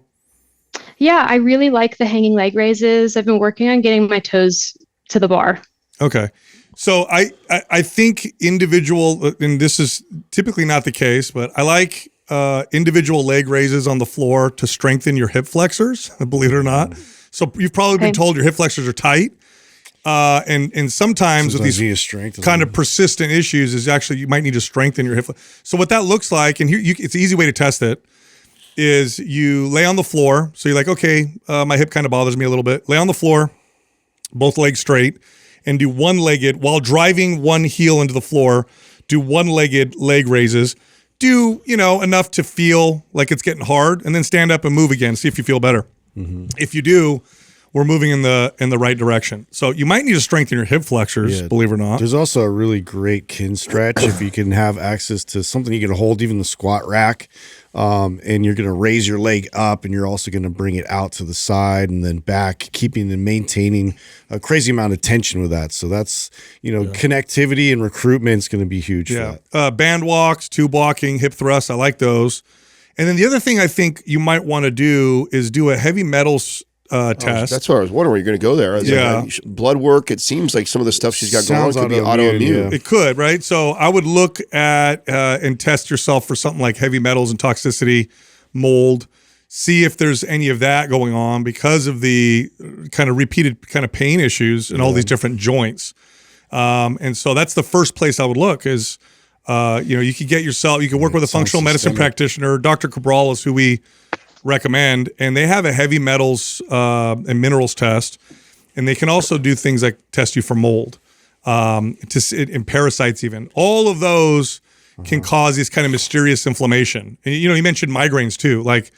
It could be something weird. like that. They have caused partial temporary hearing loss for me, vision loss. So they're weird. Those are severe. Yeah. Fun. Mm-hmm. And it would be, it would be cool if it was something like that, because then you could address it directly. Yeah. And then suddenly get treatment, and then it absolves a lot of these symptoms. That'd be great. Much better. Yeah. So I would go there first, and you could try the exercise that we said in the meantime. But you're getting all this kind of chronic pain that seems unconnected. It is. It is connected. And I think the root might be some toxicity that's kind of going on in your body. It could also be as simple as, an elimination diet, parasite treatment, and then you feel much better. But a functional medicine practitioner will be able to get to the root of that. I did see a functional medicine practitioner, and they created a 6-month program for me addressing a lot of the tests you talked about. I just told them I had to pause for the time being, since it was a really huge financial investment. It was really expensive. So maybe it's just that practice in particular, but I couldn't afford the test, but it's something I'm interested in. And it's weird because I can think of something that caused all of these things separately. Maybe it's probably not normal. Like if I walk more than a mile a day, the bottoms of my feet will start to hurt. Sure. Both of them will start to hurt. I just don't think that's a really far enough distance to constitute pain and sensitivity like that. But the hips, I can think of a time I went too far with those with my wrists. I can think of not using proper form. I can think of when that started hurting. The elbows, not really sure. That one's newer. That one is really strange. What it can look like is this. It's not like if it gets real bad, it's just pain everywhere. Doesn't sound like a mobility. But what could happen? I have really good mobility. I could do. That's why we don't think. That's why we don't think it's that. My PT said I had great form. Now, it's corrected. When I try to do some correctional exercises, even in Prime Pro, sometimes they hurt to do. Yeah. So I try. It feels like I can't do much without still kind of feeling that lingering sensitivity. Right, it's something else. Yeah, so that's what I'm trying to say. So it's not okay. Let's say it was a heavy metal toxicity or mold. It doesn't have to present itself, although it can, as constant issues.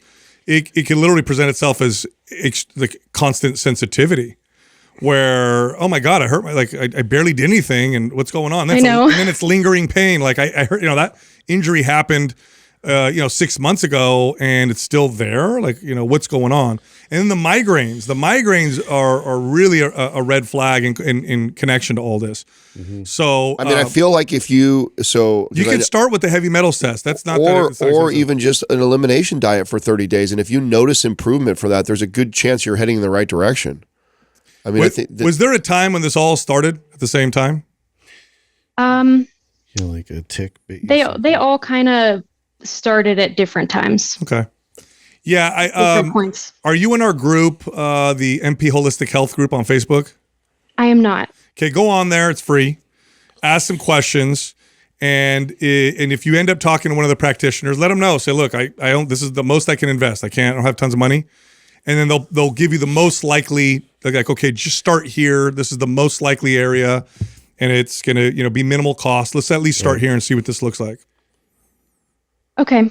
I love being in the gym a lot. It's been hard to be away. I've taken several breaks. I've taken lots of time off. I took 4 months off last year because of the pain. And I've only been off for 6 weeks now, but I was thinking of trying another program like MAPS bands for low impact, but maybe that would even be too much. I'm not sure. Well, we'll send that to you if you want. I'll send that to you. You could try it. But I do think that there's a root issue, and I don't think it's necessarily movement. No. Okay. I was worried that maybe I injured my hips, just talking about those specifically with the Smith machine. I know how y'all feel about the Smith machines. They're good for coat racks. They're good for sissy squats. I've listened to all those episodes. So it was all my gym had. So I know now I'm better off, doing free weight. But at the time, I didn't know that, wasn't as educated on form and mechanics. So I think I just went too heavy on the weight. I didn't know at the time because the pain was a really delayed onset. I didn't feel pain for a couple hours after that. Yeah. So yeah, I would certainly love to give that a try. The functional medicine practitioner route. And I was thinking you guys might recommend that as well. Yeah. So when you go in that group, ask the questions in there. They'll answer the questions for you for free. I'd love to have Doug put you also in our private forum so you can continue to communicate with us. I'd love to get to the bottom of this with you. I think we're all on the same page that there's something else going on here. It's less likely from a movement thing of you injuring yourself, even though maybe the Smith machine didn't help your case. I don't think that's the reason why. Yeah. I think there's something else. When did your migraine start? Maybe about 1.5 years ago. Did you move into a different house or work in a different office at that time? It was around the time, it was a couple months after we moved from Virginia to Colorado. Ouch. Okay. Yeah. Test yourself for mold. I also have the past couple months ago, I got a new job, and it's a really stressful job. Okay. So yeah. So so I'm stressed all the time. Yeah, but this is really pointing to some kind of toxicity. Yeah. Especially that you moved right around the same time, and it could be mold. It could be mold in your home. Colorado's not a dry. Mold is common in a lot of different states, especially ones that have snow and rain and stuff like that. Right now I'm making educated guesses. You don't know unless you test. Right. So, and I've worked with people with mold. I dealt with mold in my family, and the symptoms were like older home, newer home. When you in? It's a bit more of an outdated apartment. Okay. And any areas of water damage in there? Under the sink, but that's about it. Oh yeah. Go. It looks a bit mildewy under there. You might have a mold issue, hon. That's a sign. I don't know. I hope that it's as easy as that, because it's been a frustrating year. It's been a frustrating quarter life crisis over here. Look up mold. Look up I really want to just enjoy exercising again and not feel pain in doing simple things like flying or driving in a car or something like that. Go in that group and say, I'm having these weird symptoms. I was on the podcast. Sal said it might be mold. Could mold cause some of these things? By the way, if you go online and you read up about mold toxicity, they're going to talk about the most extreme cases. You could have mold that other people live with you that don't necessarily react to, but you react to it. And it causes this kind of systemic immune reaction, which can feel like pain. It could feel like gut issues. It could feel like migraines, a very, very common one, sleep disturbances, energy changes. It could look like skin issues. It could look like all those different things, which is why sometimes it's so hard to pinpoint. Typically, when people figure out it's mold, it's because they've exhausted every other avenue and they're left with just that. And then they look at it like, oh, crap, here I am. Yeah, I would say I have pursued lots of avenues, but this is one that I haven't yet. So I'm very open to it. All right, good. I'd like to hear back from you too. Yeah. So if you can keep us posted, we'll solve this. We'll get to the bottom of it. And I wasn't expecting, all the answers or anything, but just the insight is really appreciated. I really appreciate this opportunity a lot. You got it. Thanks, Autumn. Thank you. You got it. Bye-bye. Yeah, it's something else. Yeah, that's it. Man, so screamed autoimmune to me. That's what it just... It's definitely not exercise injury related. No. You know what's all these downstream effects. Can I just tell you what's frustrating about something like this? You get a young girl, she's having all this weird stuff. You go to the PT, correctional exercise, not helping. Yeah. Then you go to your doctor, I think you're okay. Go back to the doctor, okay, you might need this, try that, try this, try that. Let's put you on an SSRI. Let's put you on anti-anxiety medication, because all those things. And you never figure out what the hell is going on. No. Meanwhile, your symptoms are lingering and you feel like you're losing your mind. It can cause weight gain. It can cause all kinds of different issues. So, and the only way to know is to test. Our next caller is Mandy from Ohio. Hey, Mandy. How you doing, Mandy? What's happening? Hey, or should I say, oh shit, guys, it's my favorite time of the week. Oh shit! Wow, You do that pretty well. I'm so glad you listened to that part of it. That's awesome. Oh my. For the sake of me not embarrassing myself any further, I'm going to read my email. Okay, All right, let's hear it. Okay. So I am the poster child of what happens when you remain ignorant about overtraining and undereating. So last summer, I was doing back-to-back workouts, hour-long CrossFit training, followed immediately by group training class that alternated between lifting and cardio. On top of that, I have a 6-year-old that was in cross country. So I volunteered to run with her. So 3 days a week, I ran with a whole bunch of little kids. Oh my God. Yeah, it's too much. Now knowing what I know, it was too much. I had been doing that for about 10 months leading up to September. And despite all that, I wonder why, I struggled to lose any weight. I was stuck at about 153 pounds. I was also on birth control that completely stopped my period. I also have hypothyroidism and chronic kidney disease, stage 3A. So I just have to get monitored like every 3 weeks or 3 months. In mid-September, I woke up one day with unexplainable and immense pain localized to one side of my body. It felt like I had been crippled overnight, and thus began the plethora of blood tests.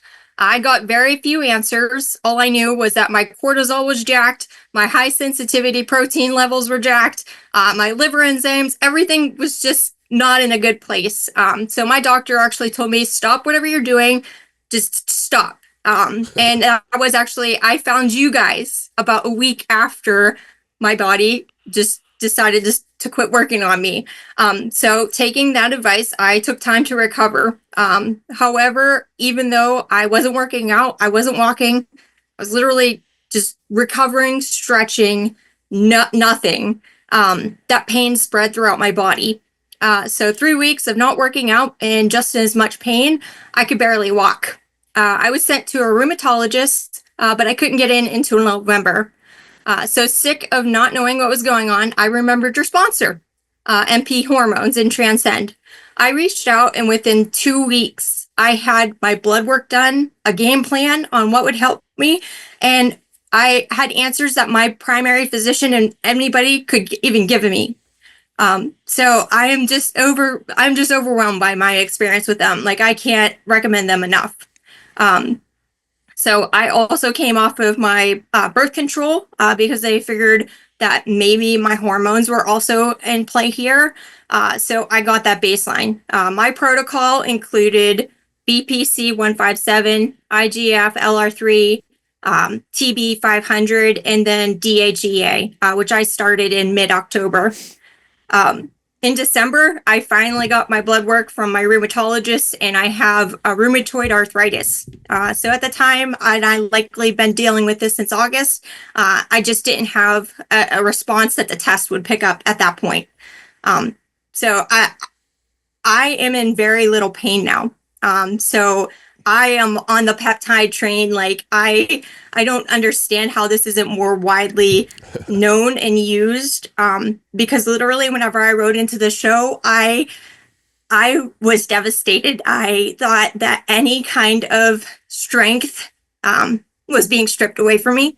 I had goals that I had set for myself that I thought were no longer possible, and now like I know they are, and I know they'll happen. I began training specifically with your programs, and I love it. Like I had gone through Muscle Mommy whenever I initially wrote this email, and I've since joined the MAPS Transform in 3 weeks. I have lost 8 pounds. I've lost at least 1 to 2% of body fat.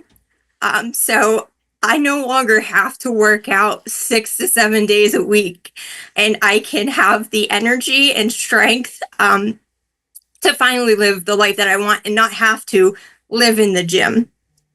By the end of the year, I hope to join the 750 club. So right now my squat PR is 270 pounds. My bench press at its best is 155 pounds, and my deadlift is 275 pounds. Wow. I'm confident that I'm going to get there. I'm being patient and listening to my body. I am 37, going on 38 this year. I'm 5'5" and 140 pounds. I have since also started eating and actually being able to enjoy what I'm eating. And I am right around 2,100 calories. At the time that I wrote this, I was trying to figure out my ideal weight.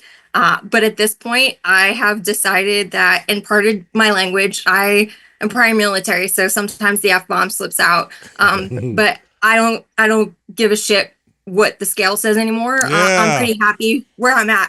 Yeah, good job. I have noticed though that if I get below 140 pounds, my boobs disappear.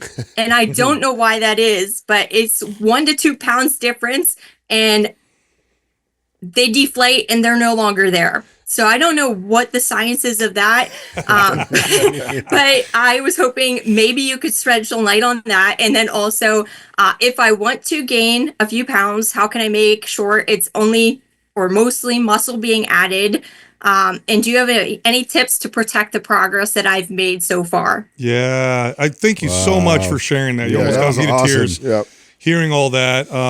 Boobs are body fat. We'll start there. So once you get down to a particular body fat percentage, different for each woman, you'll start to lose them. So that's all. That's the reason why. So yeah, that's the science. Here's what the best advice I could give you to protect what you've already got, what you've gotten now, is to take it easy. Is to not be so dogmatic. It's great to have goals. There's nothing wrong with goals. But don't live and die by them, because you could very easily start to creep ever so slowly back into that space you were before, where you're trying to chase a PR, a goal, a look, whatever. You really have to focus on your health and well-being, both spiritually, mentally, and physically. Like all those things are what you're going to have to focus on to keep where you're going now. Because again, very easily it can move in the other direction. Okay. And that's the best advice I give you. You're really strong. For your body, by the way, you're a great body weight for your height. You're at a fit body weight for your height. You're super strong. I think women watching right now, your age or not, are probably like, oh my God, I want to be there. Yeah. So just be kind to yourself. You're doing great. Don't do any more. You're in a great place, and you're also, you in the transformation group is perfect. Having some guidance through that process to make sure you don't dip into old bad behaviors is perfect. I think, with Kyle and them in there leading that group, just stay the course. I think I talked to you yesterday, man. You were on the call yesterday, weren't you? Oh, no, not for that. But I was in the group. I'm just doing the MAPS program. So I'm not in the coaching this time around.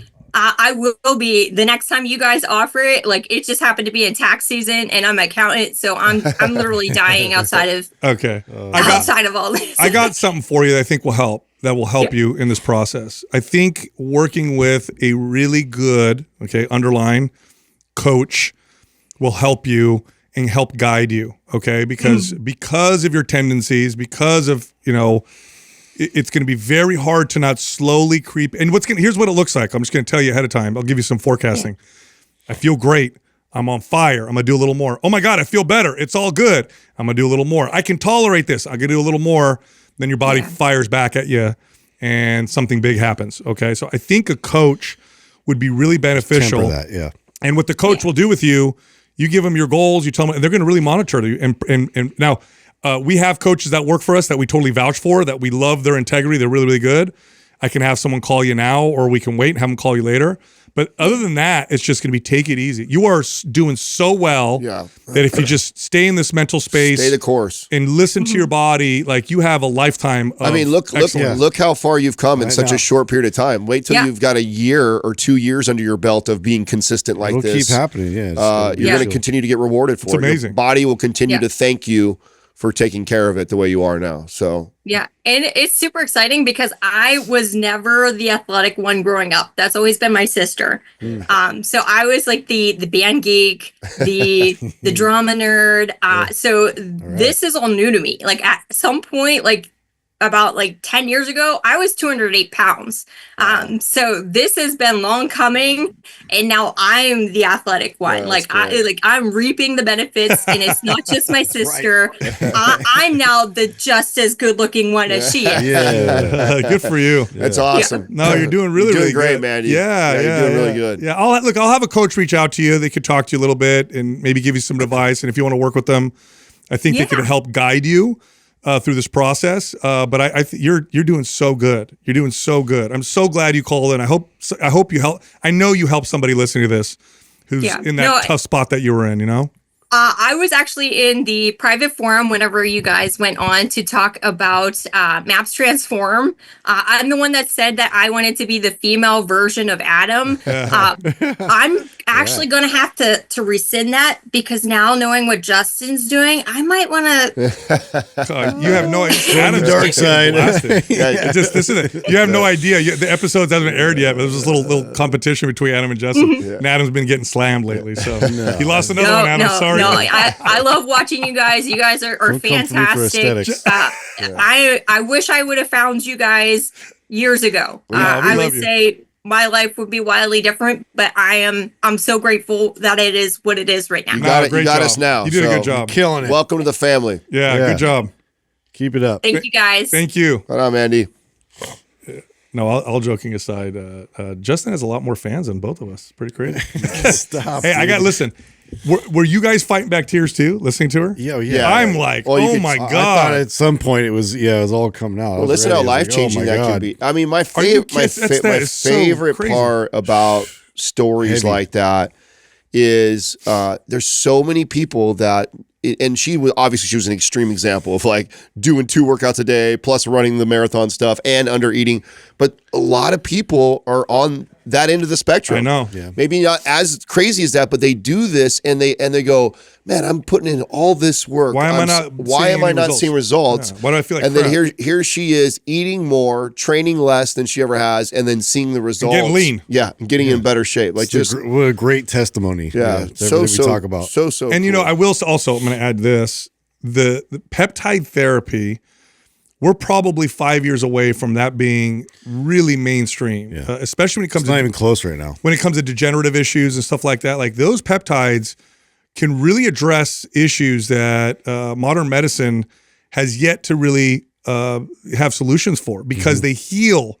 Yeah. They don't treat, they heal. So it's very, very different. So people listening, mphormones.com, those are the people we vouch for. Go there, talk to them.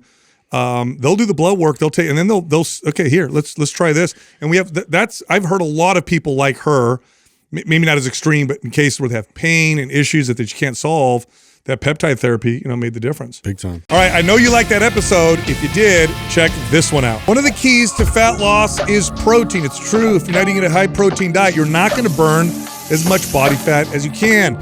So in today's episode, we're going to talk about the smartest ways to use protein for fat burn and to build muscle. You got to watch this. I wish I understood this earlier in my career. I think it was probably almost 10 years in when I started to just focus on this with clients. I knew it was important, Yeah. but I don't know how important. Yeah, I also did. I knew it was important, but I also didn't